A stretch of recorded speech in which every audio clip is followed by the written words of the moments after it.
Hi, everybody. Welcome back to the Founder's Roadmap, a show where we explore the twists, the turns, the lessons learned along the journey of building and scaling businesses. I am your host, as ever, Morgan Swank from RCS. And each episode, we sit down with founders, leaders, innovators, and everyone in between to talk about the real side of entrepreneurship, the wins and the challenges and the insights that can help guide you on your own path forward. So whether you're just starting out or navigating complex growth, this is your roadmap to building with clarity and resilience and purpose, if I'm being honest. Today's episode is called Leading Through the Unknown, a journey through mergers and acquisitions, a topic that can feel mysterious and overwhelming and often misunderstood. I certainly don't know anything about mergers and acquisitions, although I have to pretend to a lot of the time. And what really happens behind the scenes when businesses join forces, and what does that look like when you're the one with the most responsibility?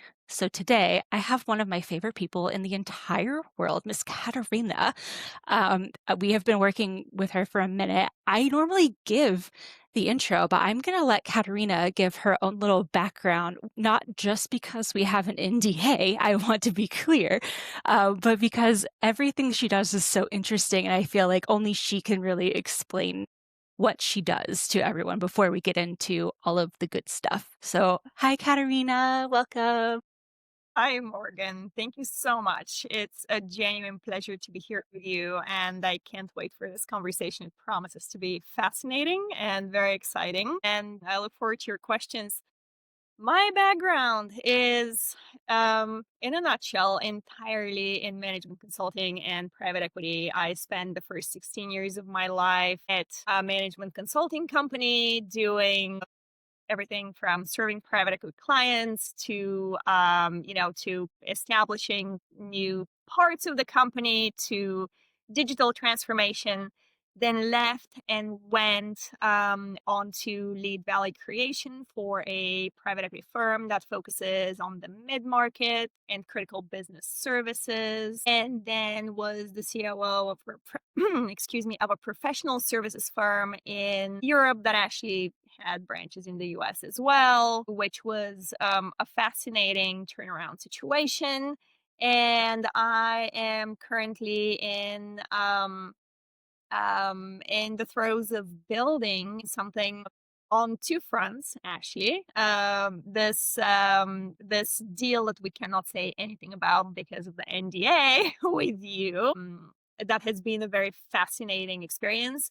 And I'm also a managing director at a firm called Unity Partners, which is actually turning the whole talent space on its head, if you will. Which, yeah, it's a fascinating little twist. So I like building things. I like making sense out of chaotic situations, and that probably is why I found mergers and acquisitions to be a pretty natural place to land in.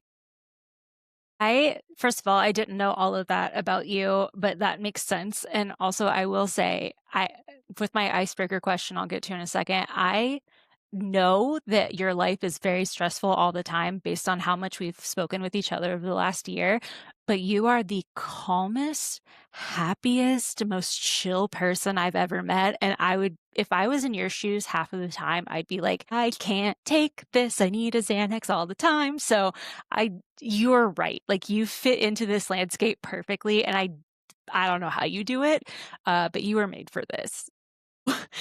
With that being said, first question that I have, it's a little fun one. If your merger and acquisition, which I will further from here on use as M&A, if your M&A experience were a movie, would it be a thriller, a rom-com, a horror, or strictly a survival and zombie film, and why?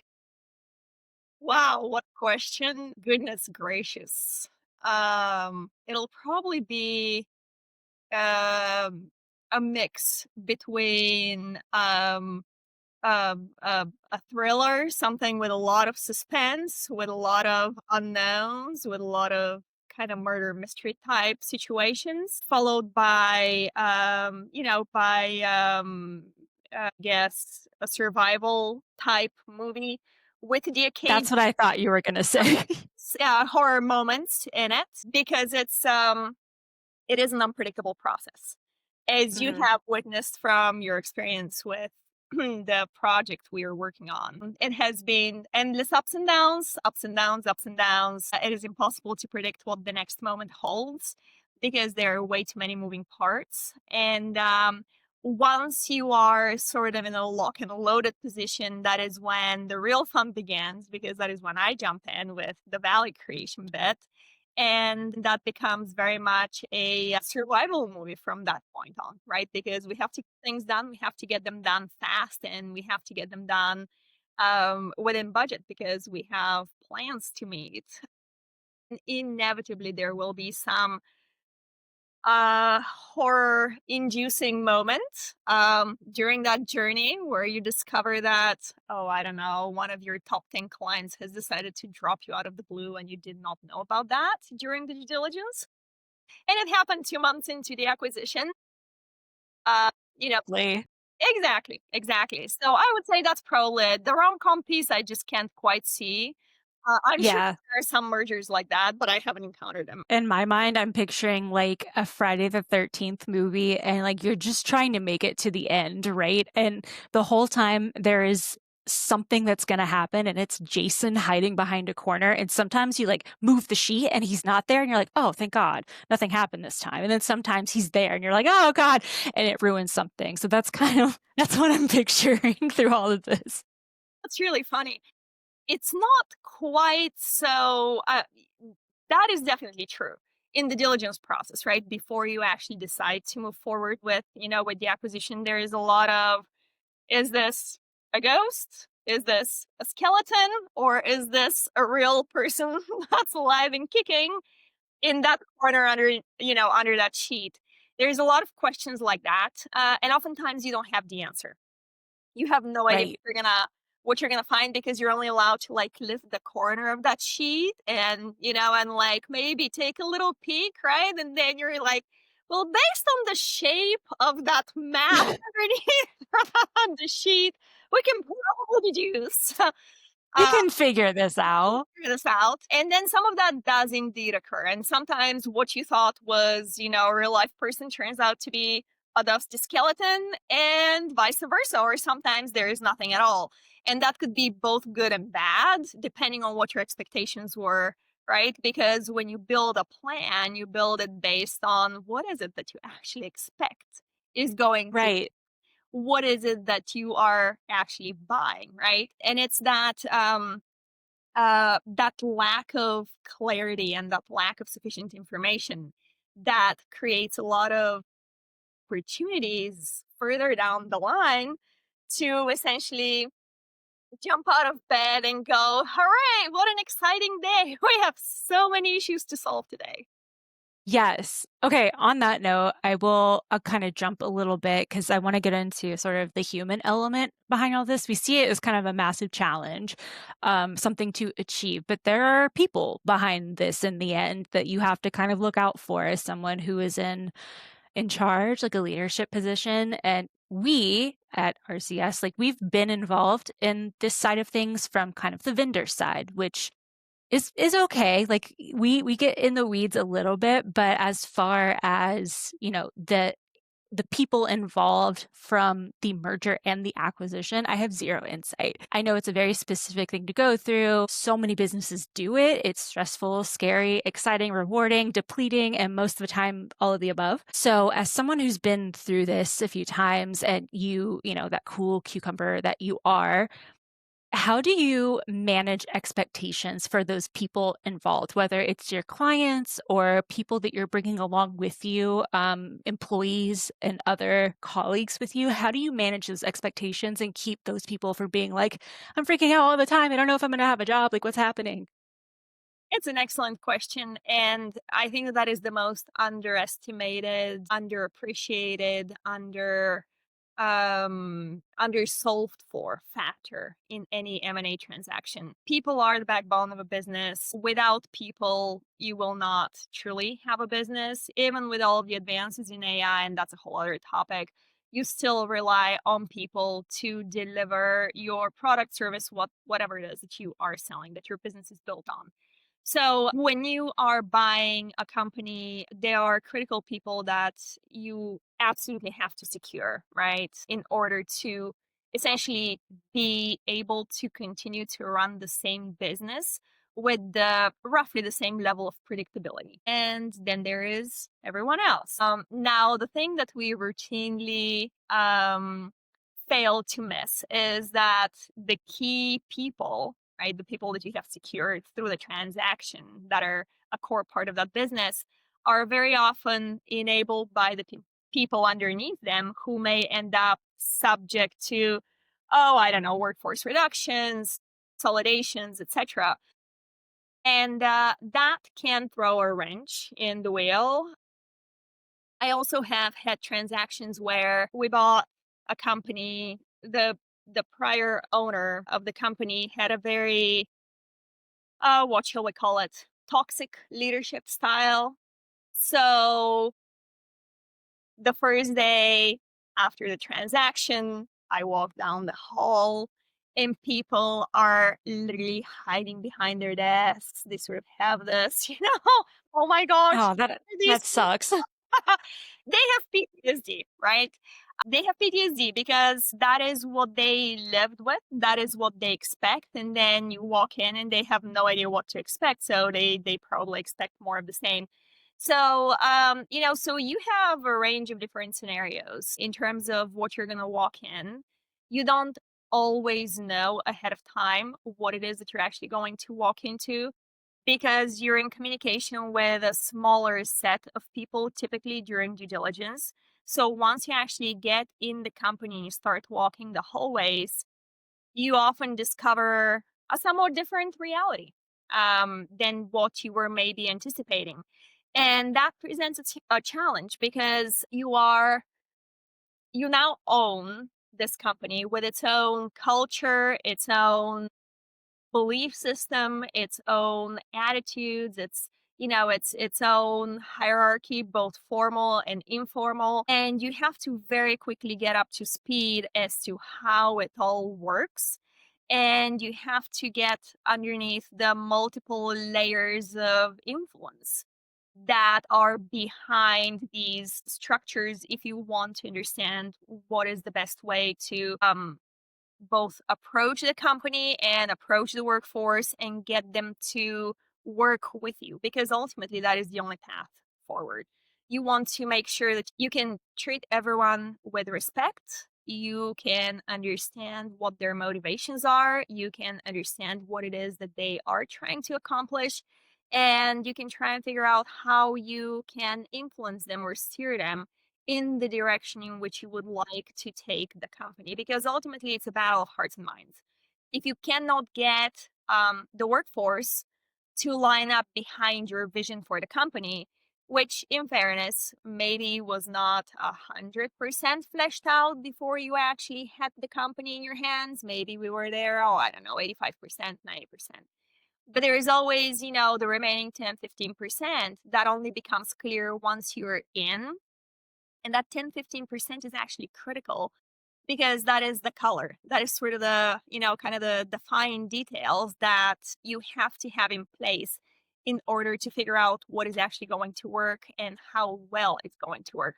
So being able to get to people in a respectful way, being able to, even when you have to do consolidations, because sometimes you have to, sometimes you don't have a choice. That is what, the acquisition rests on. And if you have certain targets to meet, it is very likely that you're going to proceed with those consolidations and and those downsizing plans, whatever is part of your bigger value creation plan.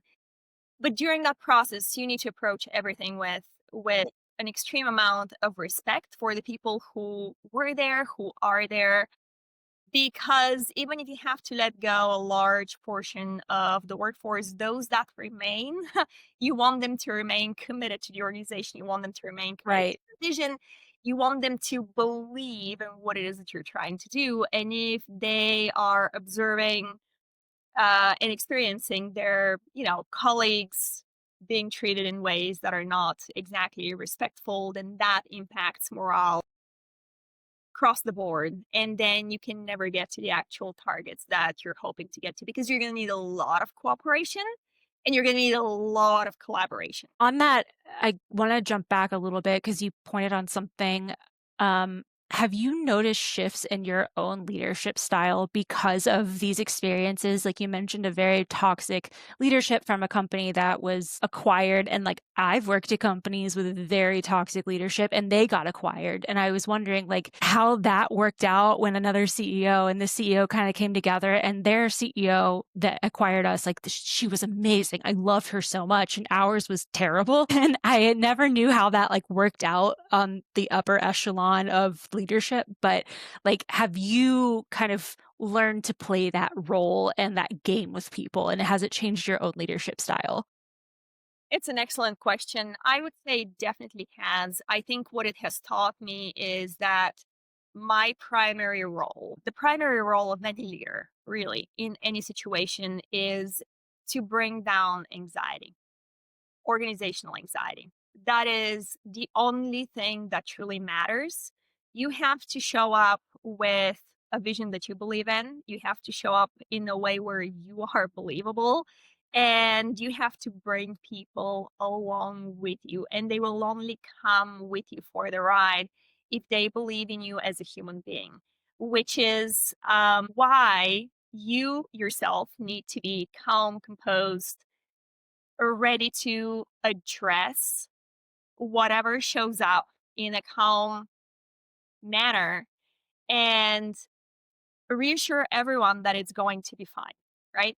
And the reality of this is the vast majority of time you don't necessarily have an indication that it's going to be fine, right? Like you are, you know, you have a hunch, you have ideas, you have plans A, B, C, D, E, but you don't actually know because none of us have a crystal ball. Yet you have to project that calm, that confidence, and bring down organizational anxiety because that is what allows people to feel safe around you. And that psychological safety at work is what allows organizations to coalesce around the leader, right? And really rally around an idea and move forward freely instead of feeling, the way you were feeling with your Yes. yeah, boss. On that note, I there's another thing I don't know if this is something that you do primarily with your role, but I assume that with your kind of consultative role, that you manage the communication between kind of both sides of a transaction, like between the merger and the acquisition. So, do you find that you have to, I don't know, be performative and have a different kind of communication style sometimes and like say that that's a successful thing that happens in the end? Do you have to continue that for the rest of your life with them? Or do you kind of find a way to meld all that together when you guys become one like happy family and it's one company? And I don't know if bring a way to mesh those together. I don't know if that makes sense as a question. It does make sense. Okay. I think you're asking to what extent is it, is it performative communication versus authentic communication? Yes. I have seen a fair bit of both, and I can tell you that performative communication just simply doesn't work. People are able to very, very quickly sniff out any lack of authenticity in whatever it is that you're putting out there. It's almost like an energetic alignment or lack thereof, right? Like if somebody stands in front of you and they give you this speech about something that you're supposed to believe, but you can sense that they are not really bought into it, they don't believe it, they don't support it. Um, and that is usually noticed in the smallest of signs, and people watch you. Like the higher up you are, the more people scrutinize every single move, every single gesture, every single word, and they draw conclusions based on that. So if they sense any degree of insincerity into what you're putting out there, your credibility is shot. And it's very, very, very, very difficult to rebuild that and regain that trust. So I personally find that you have to be authentic. You have to be as transparent as possible, meaning you have to be upfront and honest. Now, it's not always possible to be 100% honest for any number of reasons that are usually very complex and complicated. But you need to be as transparent as possible in each situation because people respect that. They prefer knowing to not knowing, and probably the biggest lesson for me um, through those experiences has actually been to be even more transparent. I think of myself as a pretty transparent person. I'm very much a what you see is what you get type of person, but Yes, and we love it. it is truly essential to be as transparent as humanly possible and over communicate, over communicate, over communicate. There is no way that you can communicate it so much that the others are going to get sick of it. You're going to get sick of it so many times before anybody else even registers your message. So it is essential that you keep repeating things and you keep reassuring people and you keep giving them an honest, coherent, meaningful vision. And okay, yes, and that's amazing, and I very much appreciate that because there's so many times I've spoken with different business leaders, anyone really within the business world, and like you can just kind of tell they're not telling you the truth or they're withholding something.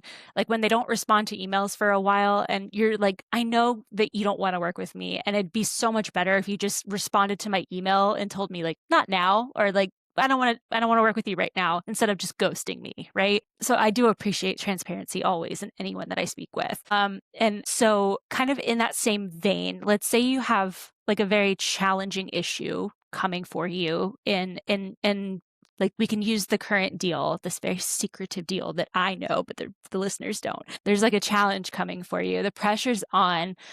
How do you keep things moving forward? Do you pretty much take it on yourself, like in a very introspective way? Or at that point, are you kind of like, I really need help, and you reach out to your team and it becomes like a team effort? What is your kind of style there? It's an excellent question. I think every leader has a range of tools and resources at their disposal, and they pick and choose based on the situation. I tend to be pretty introspective in terms of my process. And I will always look back and go, why did this happen? Basically dissect the situation, right? And try and figure out what could have gone wrong, where, how, why, so that I'm not repeating the same mistakes again. That said, I will also immediately reach out for help because I have learned that no man is an island and there is no way that anyone can navigate whatever obstacle it is without getting touch points and help along the way. And sometimes you find that in places you don't necessarily expect. If you are brave enough to ask for help, the help will arrive.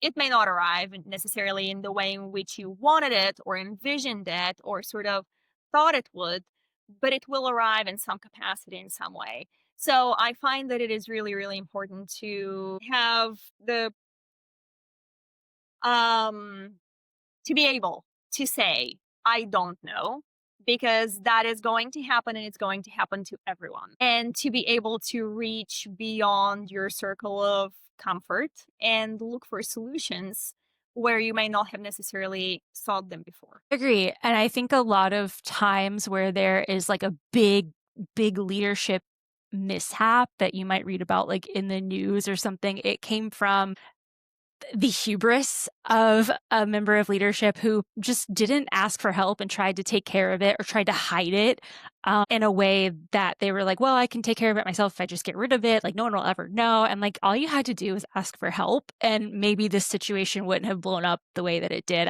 I feel like that's more common than not. And I wish people would just understand it's okay to ask for help sometimes. That's what your colleagues are there for. I agree. I think there is probably a little bit of a psychological block, if you will, because especially once you get to a certain level and you get to a certain stage in your career, the stakes are too high, and that may be where that hubris is coming from. Because people think, well, now I'm at this point, and if I admit that I made this mistake and it cost X, Y, Z, or whatever it is, then my future prospects might be impacted, then my current standing might be impacted, and this and that. And it tends to be a pretty egocentric view. I think the best example of how to do it right actually comes from architecture, and I'm absolutely terrible with names for your listeners. But there was a major building in New York City that was built. Basically, the math on the columns that were holding it was wrong, and the guy who was basically the structural engineer for it had not anticipated a certain strength of winds coming at whatever angle. I don't remember the details, but actually a couple of graduate students pointed out that if there was, forget what the numbers were, but like once every 14 or 16 years or something like that, those conditions could occur locally. And if that happened, that building would just collapse. Like it would just simply collapse. So that engineer, obviously, I'm sure had a lot of moments of reckoning, going, how could I have missed this? Right. But eventually he chose to admit this proactively and take ownership of that mistake and basically work with, whatever the construction companies were. I don't recall the details. Good for him. Exactly. That is the way to approach any and all of those challenges, because none of us is perfect. We all make mistakes. Sometimes we make mistakes because we don't have enough information. Sometimes we make mistakes because we are overly confident. Sometimes we make mistakes because we are underconfident, whatever it is. We make mistakes, and admitting those and being able to push them is a feature of being human. And we might as well just embrace it. Exactly. Very poignant to the time that we're living in right now, too. Just, you don't have to do everything yourself, just ask for help. So, in that note, I would like to hear a story from you, if you have one off the top of your head, where like you were in a situation and things were just like going poorly, like situation after situation after situation. And you were like, if one more lawyer contacts me, or if something else goes wrong, like I'm quitting my job and moving to a cabin in the woods. Was there, but it like, even if it failed or if it succeeded, it doesn't matter. But was there a situation like that, and how did you overcome it? Goodness. Well, I will respond with that. For a number of years, my dream escape was a little chalet on somewhere on a hill in the Swiss Alps with two goats and no internet. Okay? I No notes, no notes. no notes, no nothing. Yes, definitely no internet, no access to the rest of humanity. I think the reality of that is it's a fantasy. Could maybe possibly theoretically do that to excommunicate ourselves from our lives, but it doesn't really solve the issues. I have had moments like this. I have had extended moments like this where, one thing after another, after another, after another has gone poorly, meaning not according to plan. It's not necessarily that the things that happened were tragic in and of themselves, but the kind of the combined impact of one thing after another, after another, after another was going in a direction that was definitely not enjoyable. And I think for me, it is really important to have perspective and to look at it and to understand that some of these things may have been due to decisions that I have taken or choices that I have made or not made, as the case may be. But some of them, I mean, we all have free will, right? And the world is constantly moving and shifting around us. And a number of these would have happened with or without me.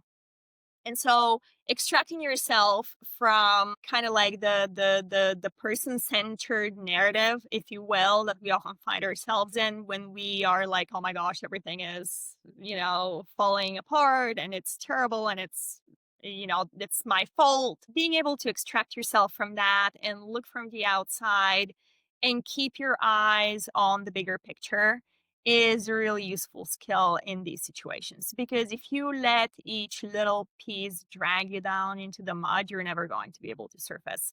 You have to just take it in stride, figure out, relatively quickly what is the way that you're going to deal with it, and then it's kind of like chess, right? Like each subsequent move limits the number of moves you can take from that point on. So you just have to make sure that you are keeping your options as open as possible, right?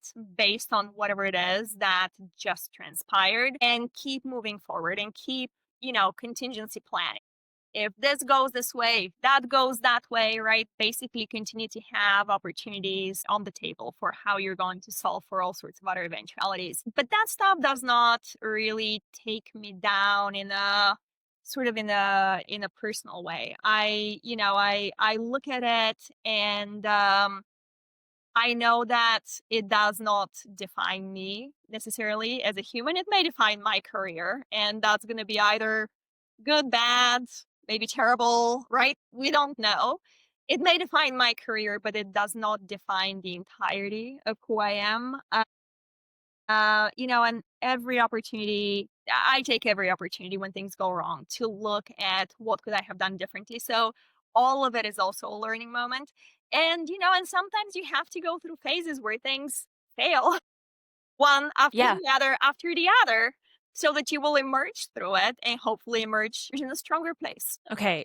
Beautiful. I loved it. And I love that you always are open to opportunity to learn from failure. I think that is the most important part of leadership for me. And when I go into a company for like clients, when I'm looking at potential partners, like when I look at their culture and their leadership, I that's kind of the most important thing for me to look at, because I'm like, oh, you must be a good leader for your team then. Like you're not going to see everything as failure and we have to fix this. We have to do it right the next time. Like everything must be right. Like you're going to fail sometimes. And that's just, you're going to have hiccups, things you can't control, things you can. And that's just the way business and life is, right?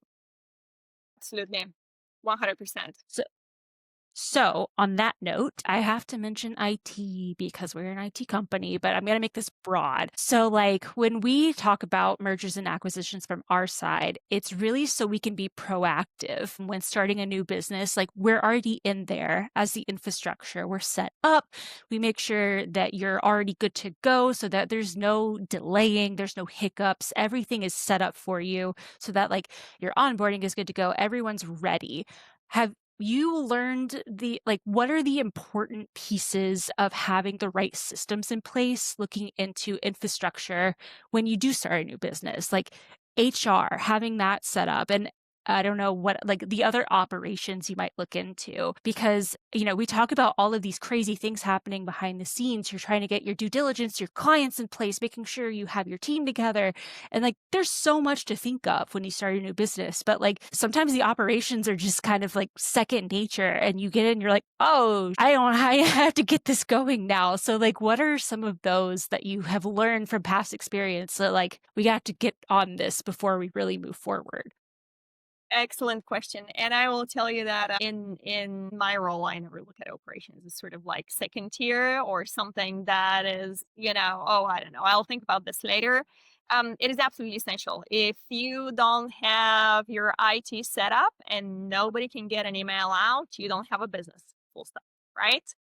Or if your internet connection keeps going in and out, you also are not going to have a business. If you cannot pay people, they tend to get pretty grumpy pretty quickly, and you find yourself in hot water with the local authorities very, very quickly. So it is a terrible idea to take operations lightly because there is no business unless all of that is properly set up. So I take a very proactive approach. And I take a very in-depth approach actually to things that may appear, oh, I don't know, basic to people who are looking from the outside in. I know that most people tend to focus on things like, oh, what is your product? It's so glitzy, it's so fun, or your service, whatever it is, it doesn't matter. And like, oh, how much did we sell? The entirety of that is founded on the expectation that everything else is working well. If that everything else is not working well, or if you have a cyber attack, I mean, you have a cyber attack, and then poof, your whole brand could go up in fire, right? Over the course of 24 hours. So I spend a lot of time on these topics because I have seen my fair share of companies that even companies that were basically built on technology. I wouldn't call them technology centric, but they were built on tech. They had their own platforms, etc.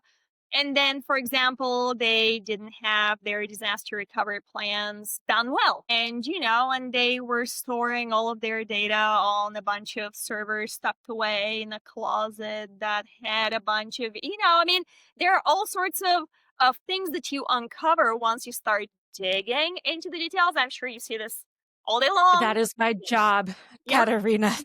You heard it here first, folks. Email me, imswank at our. Yeah. And then there is it's little things, but little things can mean the difference between you getting your sales pipeline just humming along beautifully and your sales pipeline just collapsing, right? You say during the pandemic, everybody transitioned to working from home, etc. People were working from all kinds of environments. And some of those environments were not conducive to having confidential calls going on. And so even providing something that is, like a headset that actually has the proper, sound, and noise cancellation from, kind of external noise cancellation properties that can be critical to making sure that your people can continue to function properly in that environment. Being able, we take so many things for granted, but they are not, they're non-trivial. Your decisions Yeah. around what databases to use, kind of how to link certain systems, all of that is actually coming to, everybody is sort of waking up to that at this moment with AI. Well, hello world, right? Like this for a really long time, but everybody was essentially ignoring it. But all of a sudden, it's like, oh yeah, can we connect this data stream and that data stream and the other data stream and come up with these amazing insights? And it's like, yeah, remember when we were trying to do this back in, oh, I don't know, 2016 with Ultrix or what? Yeah, sure. But also now you need cyber insurance. So Exactly, exactly. Those are absolutely critical. HR systems absolutely fundamental. You cannot function, you cannot run a business without the proper HR systems in place. You can try, you're going to fail because essentially nobody's going to sign up, and even if they sign up, they're not going to stick around because they don't necessarily have a choice, right? So people want to get paid and they want to have benefits, and those two go hand in hand with an HR system. So absolutely fundamental, critical part of what needs to get set up for every new entity or merged entity, acquired entity, what have you. Sometimes it's simple integration. Sometimes it is a transition. Sometimes you start from scratch. It depends on what the situation is. amazing. Yeah, you amazing answer.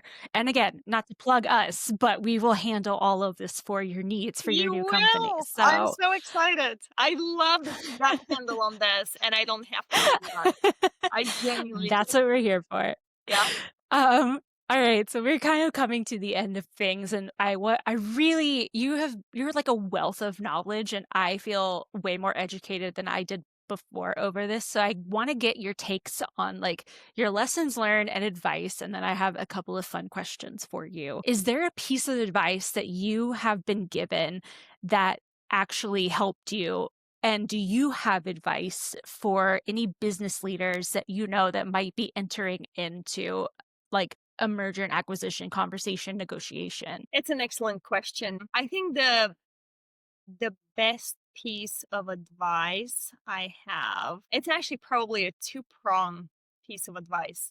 The first part of it is to be open-minded, to truly walk in, assuming that anything is possible, because in some ways, anything is possible. There is a lot of flexibility in financing structures and this and that and the other. There's a lot of opportunities to make something work across the board. And that entails people who are selling, people who are buying.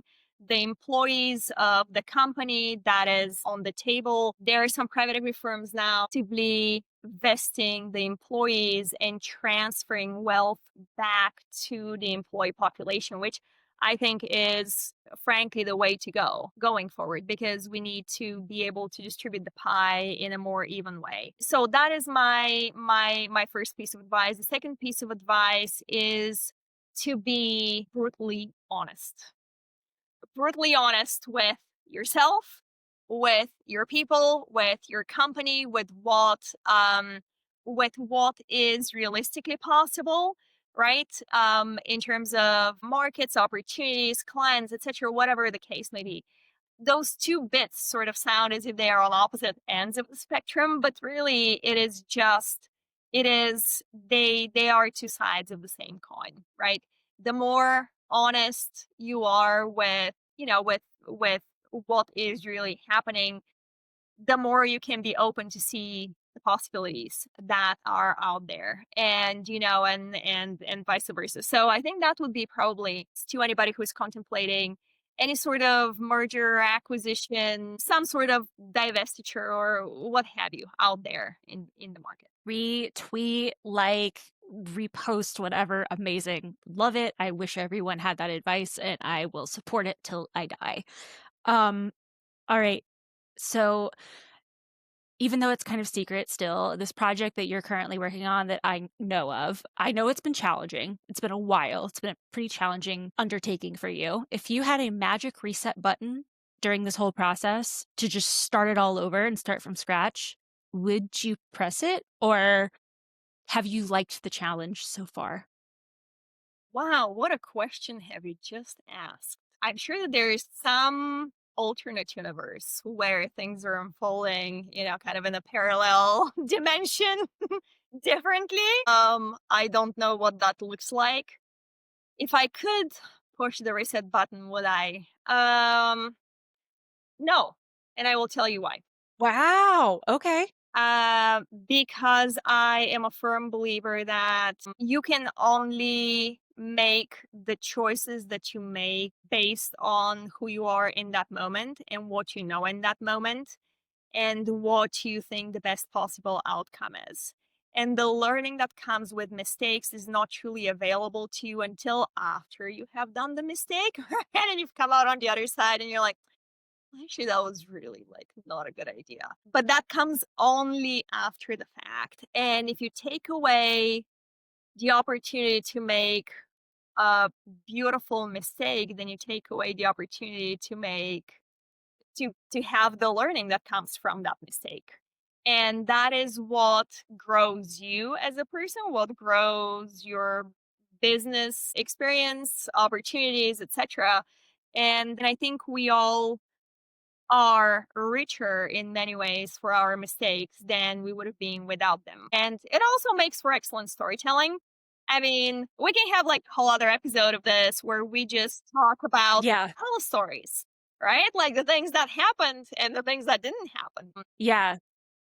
Maybe we should have another episode after this whenever this deal is finalized to be like, okay, here's when it was supposed to close. Here's the other date it was supposed to close. And then here's what happened. Then here's what happened. It was supposed to close this date and then this date and this date. So I think maybe that might be a follow up. That will be funny. Yes, absolutely. So I have a couple of really fun little rapid fire questions, and then we will let you get off and go be the leader that you are, changing the world and helping people everywhere. So, what is your best stress relief tool? Oh, that's a lovely question. I think family, actually. Being grounded in, in reality, being with my family, spending time with my family, it brings me back to what is really important. And all of it of course works together. However, that is probably my biggest stress relief. That's really sweet. Mine would be getting away from mine, like in a dark corner somewhere. Just reading my book in silence. They all are in a different room. That absolutely Um, counts. I do have it counts. yes, where I do Yeah, yeah. yes. Just getting out of the house away from them sometimes. That's all you need. Who is your leadership role model? Goodness. Or Um, just role model in general, that Role can model be. in general. I don't know that I have role models as like, That is a great answer. um, I don't know that I don't know that I have it in the way that most people think of it. And by that I mean that I am acutely allergic to idols of any type. That probably has something to do with Great answer. Amazing answer. I how love that. yeah. But I will say that I have been blessed with absolutely incredible role models along the way. People that have been incredibly gracious, giving of themselves, willing to share, willing to guide, willing to take risks on my behalf, willing to champion me. And for that, I am eternally grateful. Some are still here, and some have passed on, but I am incredibly grateful to all of them that have been with me on this path. And and all of the learnings I've had have been largely because of the opportunities that they have created for me. So for that, I have incredible amounts of gratitude. You are my role model, like the only one. Last question. If you could choose like anything, would you keep the job that you have because you're so well suited for it? Or what would you choose? Literally anything. Doesn't matter if you're qualified or not. What would you choose? Excellent. I'm gonna go back to my like little Swiss fantasy, kind of like way to go to no internet. It will feature it will feature a chocolate making factory. So I'll just be sitting there stirring a pot of chocolate, and I think that will be a fabulous way to kind of close my career. The second I get disposable income, I'm moving in next to your villa just for the free chocolate and the goat milk. Excellent. We'll have a lot of fun, and I'm sure you're gonna love it too. Yeah, no internet, just us like hanging out, drinking goat milk and eating chocolate forever. That's totally fine with me. Me and my role model. Well, Katerina, that is it for today. I've learned so much. You are so infectious and like truly my favorite person. I'm so glad you came on this podcast with me. Do you have any closing words that you'd like to leave us with? Any little nuggets of wisdom? Well, thank you, Morgan. This has been fabulous. I will just close with an invitation to your listeners, and that is to always say yes. I don't even know why I'm speaking after that. It's amazing. Thank you again so much for being here. It's been a pleasure to have you. We will do a follow up episode of this one thing when we finally close it, and it will just be like us drinking margaritas talking about it for an hour. Um, Thank you everyone for tuning in to the Founders Roadmap. We have another episode next week. I don't know which one it is yet, so it's a surprise for both of us, but make sure you like and subscribe. You can listen to this podcast everywhere that you listen to podcasts, Apple Music, Spotify. We'll have some clips on YouTube as well and social media. I will put information for Katerina and, whatever little business venture she wants you to look at below so we can have that information. But thank you again so much, Katerina. It's been a pleasure. I love you, and we'll see you next time. Love you too, Morgan. Take care. Bye.